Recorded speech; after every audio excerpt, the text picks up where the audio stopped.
Olá a todos, meu nome é André Costa Oliveira.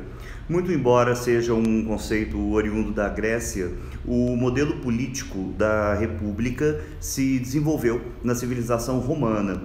Em sentido literal, a palavra república significa coisa pública, bem público, res publica, ou seja, o que concerne a toda uma sociedade, bem como a gestão e a administração das necessidades do coletivo. O início da República é logo após a queda do que foi o derradeiro monarca da dinastia etrusca, que governou Roma durante quase 250 anos. Mais precisamente Tarquínio, o Soberbo, em 509 a.C.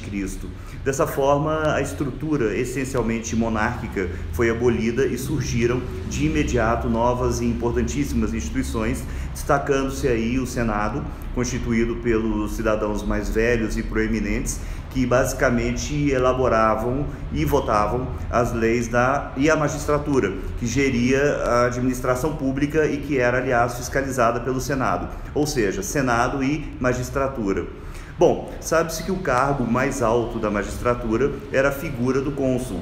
Quem normalmente chefiava o poder da República eram dois cônsules, sempre escolhidos pela chamada Assembleia Curiata. Ao longo da década de 60 a.C., ocorreu, contudo, um fato interessante e que merece toda a nossa reflexão, sobretudo diante do momento político brasileiro de hoje.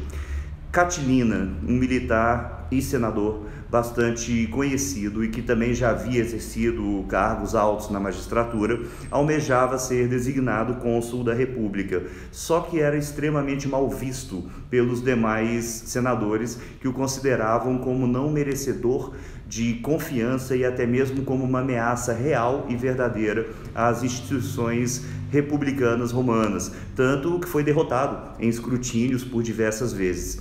Catilina, diante de um cenário político que não lhe era nada favorável, juntamente com alguns poucos asseclas, alguns poucos aliados, organizou literalmente um golpe, uma sublevação, para que tomasse o poder de forma absoluta e autoritária.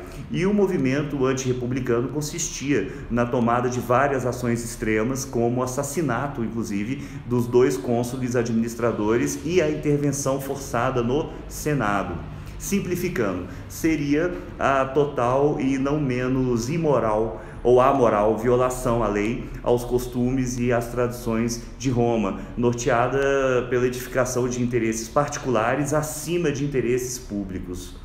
Entretanto, os senadores acabaram por desnudar os planos absurdos e obscuros de Catilina, e foi então que Cícero, um dos mais brilhantes oradores da humanidade, que havia sido designado como um dos cônsules precisamente em 63 a.C., assumiu o encargo de denunciar e desmoralizar Catilina perante o Senado e a sociedade, fazendo por meio de discursos que ficaram conhecidos como catilinárias. São verdadeiras obras-primas da história política pela elegância, pelo estilo, pela precisão e ao mesmo tempo pela firmeza de seus argumentos, que culminaram com a condenação de Catilina à morte.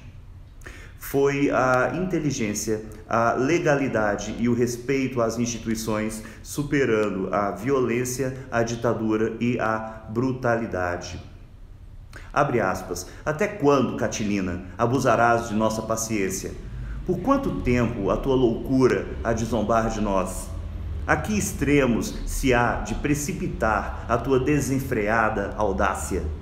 Nem a guarda do Palatino, nem a ronda noturna da cidade, nem o temor do povo, nem a afluência de todos os homens de bem, nem mesmo esse local tão bem protegido para a reunião do Senado, nem a expressão do voto dessas pessoas, nada disto conseguiu perturbar-te? Não te dás conta que os teus planos foram descobertos? Não vês que a tua conspiração a tem já dominada todos estes que a conhecem? Quem dentre nós, pensas tu, que ignora o que fizeste na noite passada? E na noite precedente, onde estiveste, com quem te encontraste, que decisão tomaste? Ó tempos, ó costumes. Marco Túlio Cícero.